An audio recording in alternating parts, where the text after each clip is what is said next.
अफराज खान है। आज हमारे साथ मौजूद हैं मोहम्मद वकार अतीक साहब। कनेक्ट रियल एस्टेट से इनका ताल्लुक है, किसी तारुफ के मोहताज नहीं है। आप इनको अक्सर डीएचए सिटी और रियल एस्टेट के मुख्तलिफ मौज़ूआत पर वीडियो और व्यूज पेश करते हुए अक्सर देखा करते हैं। वकार भाई, आज आपको खास तौर पर इसलिए मदऊ किया कि कल डीएचए सिटी में एक प्रोग्राम हुआ जिसमें जो क्लियरेंस ड्राइव थी उसके हवाले से सर्टिफिकेट्स दिए गए। साथ ही जो नए एडमिनिस्ट्रेटर अपॉइंट हुए हैं 2 महीने पहले, ब्रिगेडियर काशिम नईम साहब, उनसे पहला इंटरेक्शन था रियल एस्टेट डीलर्स का और स्टेक होल्डर्स का, जो कि काफी शेड्यूल था। कल एक बहुत ही सैर हासिल गुफ्तगू हुई और माशाल्लाह आपने बहुत अच्छे पॉइंट्स रेज किए। अच्छा, उसमें सबसे अच्छी बात ये थी कि ब्रिगेडियर साहब की तैयारी मुझे लगी कि उन्होंने अपने सारे सीएफओस और डायरेक्टर्स को बुला के रखा हुआ था हर डिपार्टमेंट के, और दर्जन सवालों के जवाब हुए। तो नाजरीन की आगाही के लिए हम थोड़ा सा उसको सम अप कर देते हैं कि वहाँ क्या बातें हुई और फ्यूचर प्लान के हवाले से क्या क्या सवाल हुए, उसके जवाब क्या। तकरीबन 20 पॉइंट हैं और ये समझ लीजिए कि 20 सीएफओ या डायरेक्टर्स ने जवाब दिया है डायरेक्टली हम सब लोगों को। और ये हिस्ट्री में मैंने जितनी भी मीटिंग्स जो जाके देखा है, विजिट किया है, उसमें आज से पहले मैंने कभी ऐसे नहीं देखा कि 20 लोग खड़े हुए हों और इतने बड़े डायरेक्टर्स हों, सीएफओ हों और वो हमें जवाब दे हो रहे हो। ये हमने कभी नहीं देखा। तो बहुत बड़ी वाकई चेंज है और अल्लाह करे जिस तरह से ये चेंज अभी शुरू हुआ है ये इंप्लीमेंट भी होता हुआ हमें नजर आए। अच्छा सर, सबसे पहले आपने सवाल उठाया था लिवेबिलिटी लाने के लिए डीएचए क्या कर रहा है। बिल्कुल, गैस, पानी, बिजली, इन 3 चीजों को लेकर वो स्टार्ट हुए थे। उन्होंने कहा था मेरे लिए इंपॉर्टेंट बात यही है, यहीं से शुरुआत करूंगा, यहीं पे लेकर आऊंगा कि मुझे लोग अब यहाँ लाने जो रहना पसंद शुरू करें।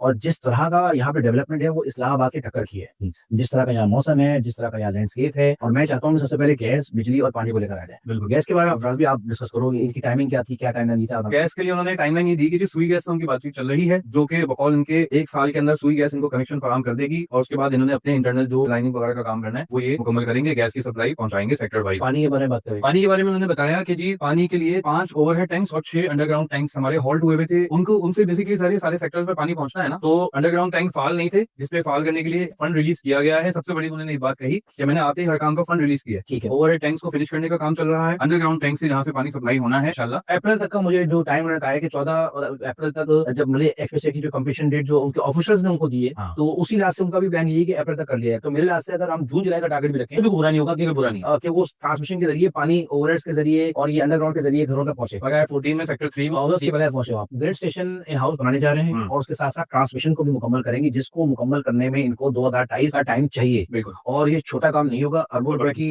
इनकी अंदर इन्वेस्टमेंट है। इससे पहले मेरी इलेक्ट्रिक में लोगों से ऑफिसर से बात भी हुई थी, उन्होंने भी मुझे बात बताई थी कि भाई ग्रिड स्टेशन बनने के लिए डीएचए जो है वो सीरियस जरूर है, लेकिन इसमें बहुत पैसे लगेंगे और टाइम भी कम से कम 3 साल का लगेगा, कम से कम 2 साल का लगेगा ट्रांसमिशन में। बहुत बड़ा 2028 का जो उनका टारगेट है वो लिंक अप है एक्सपो से। ठीक है ना, एक्सपो ने जब वहां जाना है 2028 में रेडी होना है, वहां पे जाके जितने भी आइडियाज की जो मीटिंग्स होनी है और एक्सपो लगना है, उसके लिए उनको बिजली का एक सारा काम मुकम्मल करना जरूरी है। तो ये बिजली का ताल्लुक उससे था। डीएचए सिटी मैनेजमेंट इस वक्त बहुत ज्यादा सीरियस है डीएचए सिटी को लिवेबल करने के लिए। इसके लिए वो आउट ऑफ द बॉक्स जाके बहुत से ऐसे डिसीजन लेने के लिए तैयार हैं, बहुत से ऐसे वेलकम लोगों को करने के लिए तैयार है, जिसमें सारे फहरिस्त है। कोई रेस्टोरेंट वाले अगर डीएचए सिटी में अपना सेटअप करना चाहते हैं तो डीएचए सिटी मैनेजमेंट इस वक्त उनको जगह भी देने, लैंड भी देने को तैयार है, स्पेस देने को तैयार है, उनके लिए किसी हद तक जगह बनाने को तैयार करके देने को भी तैयार है और तकरीबन 2 से 2.5 साल तक रेंट फ्री स्पेस देने को तैयार है। इट डिपेंड्स कि कितना बड़ा ब्रांड है, लेकिन ब्रांड आना चाहिए, अच्छा ब्रांड आना चाहिए। तो अगर किसी के रास्ते में कोई रेस्टोरेंट चेन है अच्छी रेप्यूटेबल, तो वो जरूर डीएचए सिटी मैनेजमेंट से राब्ता करें, डीएचए सिटी मैनेजमेंट से डायरेक्ट बात। हाँ बिल्कुल जाए, या हमसे कहेंगे तो हम आपको कॉन्टेक्ट डायरेक्ट करा देंगे। बिल्कुल। दूसरी चीज, थीम पार्क और इस तरह की रिक्रिएशनल एक्टिविटीज के हवाले से कोई भी बंदा, कोई भी कंपनी अगर वहां पर अपना थीम पार्क, कोई भी रिक्रिएशनल एक्टिविटी या वाटर पार्क इवन इस तरह की कोई भी चीज, आजकल बहुत सारे इवेंट्स होते हैं सर, गो कार्ड होता है, आजकल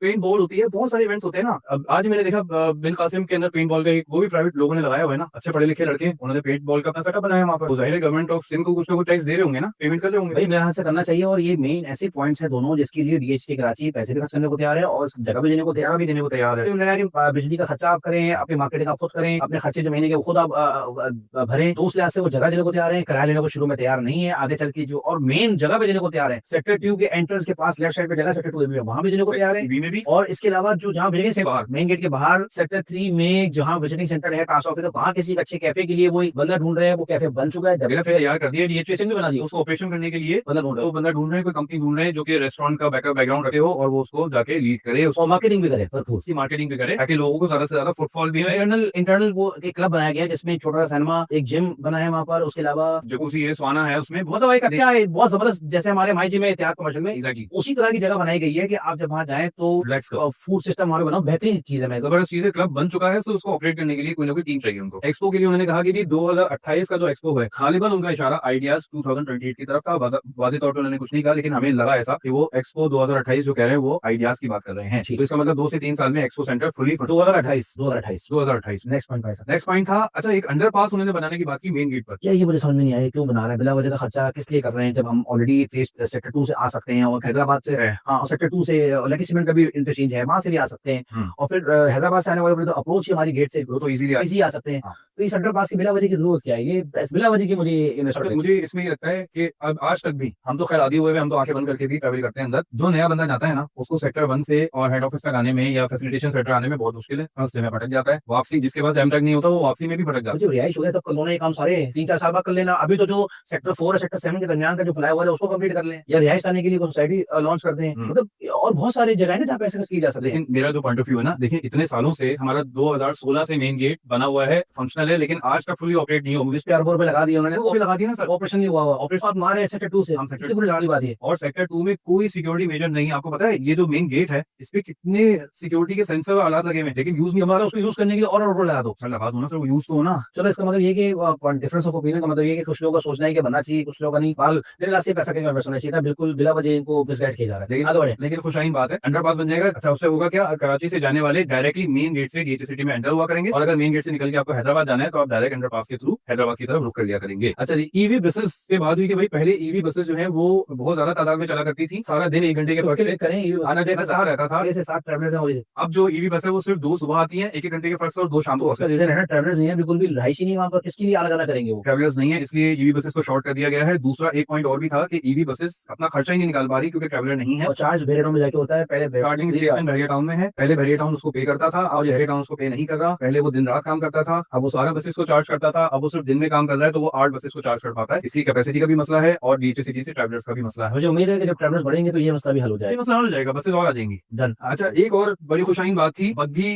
का वो इंतजाम कर रहे हैं जो इंटरनली ट्रैवल तो करेंगे। इसलिए कर रहे हैं ना कि देखो भी वहाँ के बहुत कम लोग अभी आए हैं 14 दिन, तो 12 सीटर बग्गी की बात उन्होंने की थी कि जो 2 से 3 महीने के अंदर फंक्शनल हो जाएगी। और अभी तो ये अपनी पर्सनल गाड़ियों के जरिए पानी वहाँ पहुंचाना, सब कुछ करना, और बड़ा एक्सपेंसिव उसका। हाँ, बग्गी का सिस्टम प्रॉपर लाना चाह रहे हैं कि वो बग्गी सिस्टम हो, आना जाना हो, कॉल करे और आ जाए और चले जाए। ये बग्गी का रूट होगा मेन गेट से सेक्टर 14 और सेक्टर 14 से वापस मेन गेट। इलेक्ट्रिक बग्गी है, 2 इन्होंने बग्गीज मंगाई है जो कि बैक एंड फोर्थ काम किया करेंगी, आने जाने और वहाँ के रेजिडेंट्स के लिए ये अच्छी खुशहाली बात होगी कि जो कम खर्च में आना जाना चाहते हैं, की दूर से आना जाना चाहते हैं, बेहतरीन होगा सिस्टम। और देखा जाए तो ये पूरे डीएचए सिटी की कवर हो जाएगा। और बेहतरीन है ये, आज चीज तो बहुत अच्छी है, लेकिन इसको मार्केट भी किया जाएगा अच्छे तरीके से। हाँ, इसके बारे में बात होनी चाहिए। अच्छा एक और बड़ी अच्छी चीज थी, नादरा का कयाम या नादरा का ऑफिस।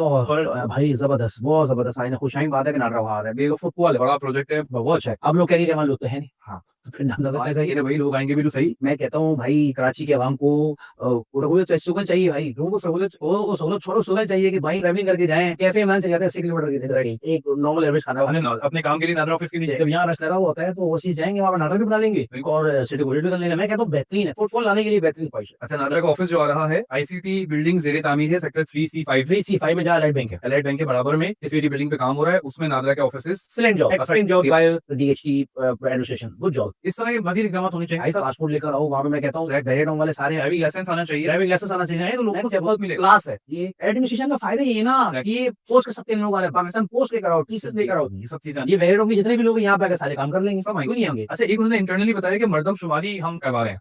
इसकी वजह ये थी, मर्दमशुमारी का रीजन दिया कि भाई पानी की सप्लाई के लिए ऊपर ये वर्किंग कर रहे हैं। अब मर्दमशुमारी होना जरूरी है कि सुफा इंडस्ट्री में कितने लोग आ रहे हैं, शौकत खाना पे कितने लोग आ रहे हैं, मजदूर तबका भी कितने पानी की जरूरत पड़ेगी। एग्जैक्टली उसकी सप्लाई के लिए K4 का जो प्रोजेक्ट है उसके ऊपर पानी पाइपलाइन की बातें हो रही हैं। उस प्रोजेक्ट को कंप्लीट करने के लिए मर्दमशुमारी करना चाह रहे हैं जो विदिन 6 मंथ्स की जाएगी। ये उनका हिस्सा है प्रोजेक्ट का। कितने सिविलियंस हैं जो डीएचटी कराची में रोज आते हैं, कितना ऐसा स्टाफ है जो डीएचटी कराची रोज आता है, 350 का आ जाता है। एग्जैक्टली ठीक है ना, कितना स्टाफ वहाँ रिहाइश पसीर है, कितनी उनकी फैमिलीज रह रही है, इसकी मर्दमशुमारी 6 महीने के अंदर की जाएगी विदिन डीएचटी का। और इसके अलावा जितनी वहाँ कंपनीज काम कर रही है, कॉन्ट्रैक्टर्स काम कर रहे हैं, उनकी कितनी लेबर है परमानेंट और कितनी वो गुड जॉब करती है, गुड जॉब, सबकी मर्दमशुमारी और डेली काम करने के लिए अच्छी चीज है। और इससे इनको सिक्योरिटी का भी एक अंदाजा होगा कि हमने भाई कितने लोगों को सिक्योरिटी करें, ये हो जाएगा, हम बातों से आगे बढ़े। ये लोग। हॉर्टिकल्चर और ब्यूटिफिकेशन के हवाले से बात की गई। यार ब्यूटिफिकेशन की बात उन्होंने की, फाजमी के गेट से लेकर और ये पुल जो बना हुआ है सेक्टर 6 वाला, वहां तक ब्यूटिफिकेशन करें। मैं आज देखा जाए तो बेहतरीन लोकेशन है, बेहतरीन लोकेशन। ये सब क्यों सोसाइटी कवर हुई है ना, ये क्यों कर रहे हैं, पैसे यहाँ खर्च कर क्यों रहे हैं? ये सब काम तो वैसे ही हुआ हुआ है, ये जितना ही टुकड़ा बता रहे हैं क्या जब खर्च हो रहा है? मुझे तो भाई जैसी बुखारी कमर्शियल का पार्क है, राहत कमर्शियल पार्क है, हिल पार्क इन्होंने बनाए हुए हैं, भाई कोई पार्क बना दो सेक्टर 14 में, मेरे बच्चे जाए झूला झूले वहां जाके, जो इन्होंने 3 हिल्स बनाया ऊपर, वहां उसको गार्डनिंग कर दो तगड़ी किस्म की। बिल्कुल, उसको एक्टिविटी बच्चों के लिए, झूले के दो यार, बच्चों के लिए कोई एक्टिविटी नहीं। आप यकीन करो हम लोग महीने में 1-2 दफा कार्निवल जाते हैं, सही, क्योंकि उनके झूले इंटरनेशनल लेवल के बने हुए हैं, वैसे ही स्लाइड्स हैं, झूले हैं जबरदस्त। भाई जिन लोगों ने वहां जाके रहना है, फुटफॉल लेकर आनी है, उनके लिए वो 1600-200 में एंट्री रख दो, हम देते हैं यहाँ पे कार्निवल में जाके, ले लो ऐसे। और क्या है इन लोगों के पास, ये कौन लोग हैं जो बाहर से मदद ले रहे हैं, हेल्प ले रहे हैं कि भाई कोई हम ऐसे एक्सपर्ट्स लेंगे जो आपके हॉर्टिकल्चर ब्यूटिफिकेशन करेंगे? हाँ, उन्होंने बताया कि कोई पाकिस्तान की टॉप 5 कंपनीज में तो कोई कंपनी है जिसको वो अपॉइंट कर रहे हैं। क्यों कर रहे हैं भाई? इनको समझ क्या, ये राहत कमर्शियल में या बुखारी कमर्शियल में क्या टॉप 5 कंपनीज काम कर रहे हैं? अपने हॉर्टिकल्चर डिपार्टमेंट कम थोड़ी है, हाँ बड़ा डिपार्टमेंट है इनके पास। मुझे समझ नहीं आता, इतनी बड़ी लेबर 360-300 के करीब लेबर इनकी लगी हॉर्टिकल्चर में, 350 300 के करीब तो पक्की है ना। 37,000 कम से कम जो हमारा गवर्नमेंट का जो वेज है वो कम से कम है। हाँ, आप उसको टारगेट लगाओ ना तो महीने का 1.25 करोड़ बनता है, जो सैलरीज की मद में पहले इसके बाद में। और झाड़ियां कटी हुई नहीं है, सफाई हुई भी नहीं है, हम्म, और पार्क बने हुए नहीं है। एक पार्क इनका जो है फेज 6 के फेज 8 के मुकाबले से मुकाबले का नहीं, ये कहाँ जा रही है? 1.25 करोड़, जॉगिंग ट्रैक नहीं है। 1.25 करोड़ कहाँ जा रहे हैं? सही कह रहे हैं आप। ये सही जगह इनकी लेबर यूटिलाइज ही नहीं हो पा रही है। इन पैसों को सही जगह यूटिलाइज होना चाहिए, इस लेबर को सही डायरेक्शन में। अगर 1.25 करोड़ पे देखिए एक पार्क नहीं बन रहा है, सही बात। सिर्फ एक पार्क, क्या झूले हो, ग्रीन पार्क हो, मैं और आप जाके उसमें एंजॉयमेंट करें। गेट वे पार्क बना हुआ है बहुत छोटा सा, जो कि किसी गिनती में भी नहीं आता। मैं लास्ट वीक गया था बच्चों को लेके, तो उसमें सिर्फ 4 वो स्विंग्स हैं और एक उसमें वो फाइबर का असल में यार रखा हुआ है। ये हॉर्टिकल्चर में ये सब चीजें आती हैं, पता नहीं किसकी आती हैं, क्योंकि इंफ्रास्ट्रक्चर डेवलप हो रहा है ना। Exactly. ये भारत जिसकी भी अंडर ये आती है भाई, ये काम होना चाहिए। और ये ब्यूटिफिकेशन का गेट से उस राउंड अबाउट से फुल तक जाने वाली बात, भाई उसको ऑलरेडी हुआ, उसको ऑलरेडी पैसा लगा हुआ है, खुदा का वास्ता उससे आगे बढ़े या अंदर घुसे। अच्छा, एक चीज इससे बड़ा लगा इस बात से, ये जो हॉर्टिकल्चर वाला काम हाँ नहीं, बहुत अजीब सी बात है। लेकिन अच्छा, एक चीज और, पिछले दिनों जो हम लोगों ने वहाँ पे एक्टिविटी की और जिसके बारे में कल एक सेरेमनी भी वो थी, कि वो वाइल्ड ग्रोथ की जो कटिंग हुई सारी, वो स्टेट एजेंट्स ने की बेसिकली। बिल्कुल सही ठीक है,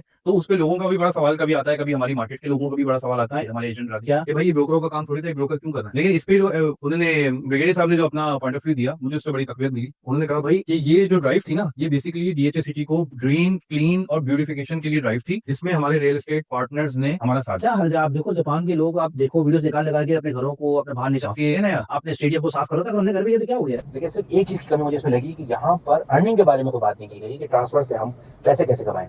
चलो खर्चे की बात तो होगी, समझ आ गया कि मैंने 15 अरब के करीब पैसे उन्होंने खर्च यहाँ करने हैं डेवलपमेंट के ऊपर, मार्केटिंग के ऊपर खर्चा कैसे करना है उसके ऊपर कितने उन्होंने पैसे रखे हैं। उसके अलावा इन्होंने अर्निंग कैसे करनी है, ट्रांसफर को कैसे बढ़ाना है, लोगों का इंटरेस्ट कैसे डेवलप करना है, फुटफॉल कैसे लेकर आना है, ये बातों में थोड़ी सी मुझे कमी महसूस हुई। पूरी मीटिंग में अर्निंग के बारे में कोई बात नहीं की गई। अच्छा जी, अब ये गेटवे प्राइम एक प्रोजेक्ट की बात हुई जो कि डीएचए हाईराइज बिल्डिंग बन रही है, ग्राउंड प्लस 9 की बिल्डिंग बन रही है। 23,000 एकड़ इनके पास है, इनको हाईराइज को अप्रोच करना चाहिए। इनको यार विरास का अप्रोच करना चाहिए। मेरा ख्याल है इनके पास वो टीम ही नहीं है जो कैपेबल हो, कंपेटेबल हो, ये समझा सके कि 23,000 एकड़ में हाईराइज बिल्डिंग्स की बात नहीं की जाती। नहीं की तो हॉरिजॉन्टल ग्रोथ, वर्टिकल ग्रोथ, इसके बारे में वो कौन समझाएगा? बिल्कुल हाउसिंग आनी चाहिए, और घरों में आज हाउसिंग बिल्कुल गेट के साथ आनी चाहिए। ईवी सिस्टम चल रहा है आजकल। मैं आपको बताऊं, देखो मेरी बात सुनो, मुझे अभी कोई गाड़ी चाहिए जी। तो मैं घर में चार्ज करूंगा ना उसको। सही बात है, अपार्टमेंट में कैसे चढ़ना मैं अपार्टमेंट में चार्ज नहीं कर सकता उस गाड़ी को। अभी मुझे मेरा घरों में अगर आपको बिजली के बिल की बात की जाए 2-2.5 लाख 2.5 लाख बिल है। अब मेरे घर में तो कोई बिल नहीं आता, फायदे अल्हम्दुलिल्लाह मैंने सोलर सिस्टम लगाया हुआ है। एग्जैक्टली, क्योंकि घर से तो लगा दिया, अपार्टमेंट में कैसे जाएंगे। यूटिलाइज हो रही है, इतनी दूर जा रहा है यस, कि कौन कौन लोग इनको मशवरे देते हैं ये हाईराइज नहीं ये वाकई ये काम करने का नहीं था। इसके बजाय कोई हाउसेस की स्कीम आनी चाहिए थी जो डीएच। भाई हम बेच के देंगे। अब्दुल्ला लखानी ने बोला कि भाई हमें आप हम बेचेंगे इसको, लोग लेने को, लोग हाथों हाथ लेंगे, डीएचए का प्रोजेक्ट लोग लेने को तैयार है। आप समझो ये कि जो ये काम हो रहा है ना, हमारे जितने भी बाहर लोग हैं, यूके यूएस, लोग वहाँ परेशान हैं, लोग परेशान। वहाँ इमिग्रेशन के बहुत बड़े इश्यूज हैं, लोग अपना मकान बनाना चाहते हैं। हाँ, तो यहाँ मकान आसपास सब गुशेबाज बारह में जो 1.25 करोड़ रुपए का फ्लैट होता था वो 3 करोड़ रुपए के हो गए। फ्लैट्स बहुत महंगे हो गए हैं और मकान चाहिए, मकान चाहिए, फ्लैट के अब ज़ाहिर है वो बात ही नहीं, कोई बात नहीं। कोई कॉम्पिटेंसी ही नहीं है कि इस बारे में कोई सर्वे कराया जाए कि भाई रिक्वायरमेंट क्या मार्केट बैरियर टाउन डाउन है। इसके बारे में मैं डिसअपॉइंटेड हूँ इनकी जो। नहीं, आप सही कह रहे हैं। देखो बैरियर टाउन के इस वक्त डाउन होने का बेनिफिट जिस तरह डीएचए सिटी को आना चाहिए वो नहीं आने, और हाउसिंग की बहुत फूदान है। अभी भी आपको पता है रेंट पे और सेल के लिए कितने हमारे पास कॉल सिक्योरिटी आती है। भाई बैरियर टाउन में भी क्या रहा है, डीएचए सिटी में जगह ही नहीं, सिटी में जगह नहीं, लेकिन बैरियर टाउन में क्या बिक रहा है? मकान कंस्ट्रक्टेड फ्लैट्स बिल्डिंग, मकान अली ब्लॉक में 1 करोड़ 40 लाख कर मैं उन्हें दिए होते हैं और वो चढ़ रहे हैं, पता नहीं कौन सा जाएगा। और आज ही फार्म हाउस तो कामयाब है ना, एग्जैक्टली। फार्म हाउस सारे आबाद हो रहे हैं और बेहतरीन चल रहे हैं वहाँ पे। 61 फार्म हाउसेस बताए ना सर ने कि वो तो बेहतरीन हुए, और मैं बताता हूँ उन्होंने डेवलप करके दिए ना, उसी ने बात किया उसको। ऐसे ही होता है। अच्छा, एक जो घर बनाने या प्लॉट लेने के लिए जो एक मिडिल क्लास तबका है या वो ऐसा तबका जो अफोर्ड नहीं कर पाता, उसके लिए एडमिनिस्ट्रेटर साहब ने बताया कि बैंक लोन के लिए कोई स्कीम की दो बैंक से बात चल रही है जो कि अफोर्डेबल इंटरेस्ट रेट पर और इजी प्रोसेसिंग के थ्रू। उसी फोन में बात की थी कि हम बात कर रहे हैं कि जो लोग हाउसिंग सोसाइटी की जो स्कीम निकली हुई गवर्नमेंट की, उस पे डीएचटी कैची को भी डाला जाए और कम पैसों में, कम इंटरेस्ट पे, कम उनको जो है वो चार्ज किया जाए और वो यहाँ इसी डॉक्यूमेंटेशन अल्लाह करे ये चीजें हो जाएगी कि मार्केट भी किया जाता है अंदाज में। मार्केटिंग होनी चाहिए। हम तो खैर अपना रोल प्ले करते ही है, मार्केटिंग डिपार्टमेंट जहां लैग करता है वो कोशिश हम कर लेते हैं अपने हिसाब से। अच्छा, इसके बाद जो टीएनआर के डायरेक्टर है कर्नल नदीम साहब, उन्होंने कुछ चीजें बताई ट्रांसफर रिकॉर्ड के हवाले से और खासतौर पर उन्होंने हाईलाइट किया ओवरसीज लोगों के सवालात और मुश्किलात को, जो कि डायरेक्टली उनसे भी बात है। सबसे ज्यादा जो खराब और जो परफॉर्मेंस है ना वो इसी टीएनआर की, क्योंकि देखिए हम जिनको फ्लैट या प्लॉट बेच रहे हैं वो मुकाबला करते हैं दुबई से, वो मुकाबला करते हैं बाकी सब जगहों से। वहां जो एक दिन में चीज लेते हैं वो उसी दिन उनको स्टेटमेंट मिलती है, उसी दिन उनकी चली भी मिलती है, एक दिन में बुकिंग सब कुछ उनके नाम पे ट्रांसफर हो जाता है एक दिन में। और यहाँ महीने में कहता है एक दिन में ना करो, हम भाई तुम हफ्ता ले लो, 15 दिन में इसका रिकॉर्ड उनके नाम परचेजर के नाम पे नहीं। आज भी इस दौर में इनको फोर्स किया जा रहा है ऐसे मुल्क में जहाँ पासपोर्ट आप ऑनलाइन बना सकते हैं, आप मेंबरशिप नहीं करा पा रहे कि मतलब पासपोर्ट से भी इसको सीरियस कोई चीज होगी नहीं, ये समझ नहीं आ रही बात इन लोगों को। कर्नल साहब ने खैर इस पर बात की, ओवरसीज के लिए चीजों को बहुत आसान करने जा रहे हैं और जितना हो सकता है उनको ईज कर रहे हैं। जमा खर्च है मेरे से अभी तो होप फॉर बोर्ड अलग है, जो बता रहे बातें इंप्लीमेंट हो जाए अच्छी वाला हो जाए। अच्छा, एक चीज उन्होंने और डिस्कस की कि ट्रांसफर का जो प्रोसेस है प्लॉट ट्रांसफर का, उसमें सेलर को मैंडेटरी है वो डीएच ऑफिस तशरीफ लाए और बहुत से केसेस ऐसे होते हैं जिसमें सेलर नहीं आ सकता या नहीं आना होना चाहिए, वीडियोस के जरिए होना चाहिए। तो उन्होंने कहा इसके हम ऑनलाइन ट्रांसफर का कोई मैकेनिज्म बनाना है तो खुल जाए ना, भी बना रहे हैं। अल्लाह करे हो जाए, अल्लाह ये मेरे ख्याल में डीएचए सिटी के इसको बूस्ट करने के लिए बहुत बड़ा, अल्लाह करे हो जाए, ये तो गेम चेंजर होगा। बहुत बड़ा यूएस में, यूरोप साइड में, यूके साइड में लोग आने को तैयार ही नहीं है, प्रॉब्लम लेने को तैयार नहीं, क्योंकि उनका ट्रेडिंग इसका बहुत वही कहते हैं हम कभी बेचना होगा तो हम बेचेंगे कैसे, 5 साल तक तो यहाँ आते नहीं आते। लोगों की जॉब्स हैं, लोगों की लाइफ सेटल है, वहाँ पे बच्चे हैं, लोग कैसे ऑनलाइन बेचना चाहते हैं, खरीदना चाहते हैं। अच्छा, इसके बाद जो वहाँ पर मोबाइल टावर्स की कनेक्टिविटी और सेक्टर 14 में कुछ इंटरनेट ब्रॉडबैंड के हवाले से ब्रिगेडियर साहब ने बताया कि मोबाइल टावर का एक बूस्टर अभी लगा दिया गया है नवंबर में और एक और टावर से उनकी बात चल रही है जो कि टावर भी इंस्टॉल होगा, जो कि ओवरऑल डीएचए सिटी में जहां कनेक्टिविटी लैक करती है मोबाइल सिग्नल्स की, उसको कवर करेगा। खास तौर पर सेक्टर 14 में चूंकि अब फैमिली आना शुरू हो गई है, घर वहाँ पे कंप्लीट हो चुके हैं, तो उसमें broadband connection, internet broadband connection के लिए लाइन्स का इंस्टॉलेशन का सारा काम अब किया जा रहा है। स्ट्रीट लाइट्स के बारे में बात हुई, तो स्ट्रीट लाइट्स के बारे में भी ब्रिगेडियर सेक्टर्स में उन्होंने ठेका दे दिया और इतने ये वो कह रहे हैं कि अभी तो सेक्टर 3 में दिया उन्होंने ठेका ना, उसके पैसे फंड रिलीज हो जाएंगे, वहां पर लाइट्स लग रही है। सेक्टर 2 की तरफ भी लेके जा रहे हैं, तकरीबन 8 से 9 पार्ट्स में इन स्ट्रीट लाइट्स को इंस्टॉल किया जा रहा है विदिन एक साल से 9 काफी लाइट अप हो जाएगा। सेक्टर 14 भी, सेक्टर 3, ठीक है। इसके बाद मस्जिद की बात हुई कि 2 मसाजिद अभी जेर तामीर है, एक सेक्टर 14A की जो ऑलमोस्ट कंप्लीट हो चुकी है और दूसरी सेक्टर 3B में मस्जिद बन रही है जिसपे अभी काम चल रहा है। फार्म हाउस की तरफ क्यों नहीं बनाया उन्होंने, समझ नहीं है मुझे बात। हाँ, फार्म हाउस में अगर 61 फार्म हाउसेस अगर फार्म हाउस बनी चाहिए, 14A में उन्होंने दे दिया, 6D में देने का किसके लिए कर रहे हैं?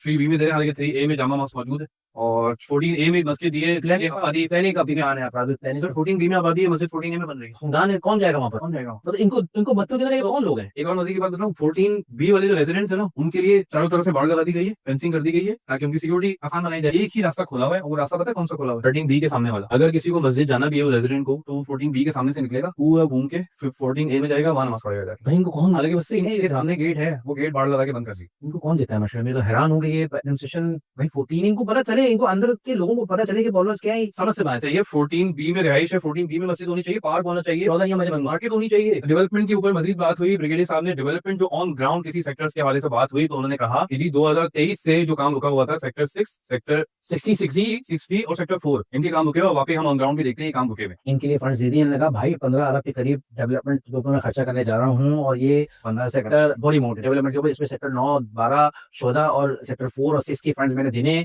तो आप इस चीज को दिमाग में रखिए कि अच्छे खासे पैसे दिए जा रहे हैं। आगे बढ़े सर। सेक्टर 3 का भी उन्होंने तस्करा किया कि सेक्टर 3 में तो ऑलरेडी काम शुरू हमने करवा दिया है। सेक्टर 6C और D के लिए उन्होंने कल ही जब मीटिंग में आए थे उससे पहले वो फंड जारी करके आए थे। इंडस हिल्स के बारे में बात हुई, इंडस हिल्स में डायरेक्टर कर्नल नदीम ने कहा कि जी इंडस हिल्स के लेटर सारे के सारे अलॉटमेंट लेटर जारी हो चुके हैं और डीएचए की तरफ से डिस्पैच हो गए हैं, जो कि अनकरीब अलॉटीज को मिल जाएंगे। इंडस हिल्स की कनेक्टिविटी के ऊपर बात हुई, तो उस पे ब्रिगेडियर काशिफ नईम साहब ने बताया कि उसकी कोई कनेक्टिविटी का ब्रिज है बेसिकली, जिससे इंडस हिल्स की तरफ आप जाया करेंगे, उसको बनाने के लिए भी कॉन्ट्रैक्ट अवार्ड कर दिया गया है। अब मैंने ये बात देखी है कि अगर ये बाकी एडमिनिस्ट्रेटर्स की तरह से बातें ही ना हो, अगर बाकी डेवलपमेंट की तरफ चली जाए बातें, तो ये ऐसे इकदाम है कि ये साल भर के अंदर भी अगर हो जाए ना, तो अफराज भी कोई बड़ी बात नहीं। 2028 में जो हम कह रहे हैं कि लेवल होगा 5-10 साल के बाद, तो 2028 के बाद ये गेम चेंजर होगा हो जाएगा। बहुत सारे लोगों के लिए। क्योंकि देखो सबसे 4 चीज जरूरत होती है लेवल टू के लिए। पहली चीज है जो हमने वहां तक पहुंचना, सही वहां तक सही, वो मली एक्सप्रेस से जूझ रहता वो है। आसान कर देगा। फिर गैस पानी बिजली के लिए सिस्टम लाने के लिए बड़ी मेहनत कर रहे हैं सिस्टम के लिए। तो अल्लाह करे सब चीजें हो, इंसान आगे बढ़े। Hope for good. और इसी होप फॉर गुड नोट के साथ इस वीडियो को इख्तिताम करते हैं।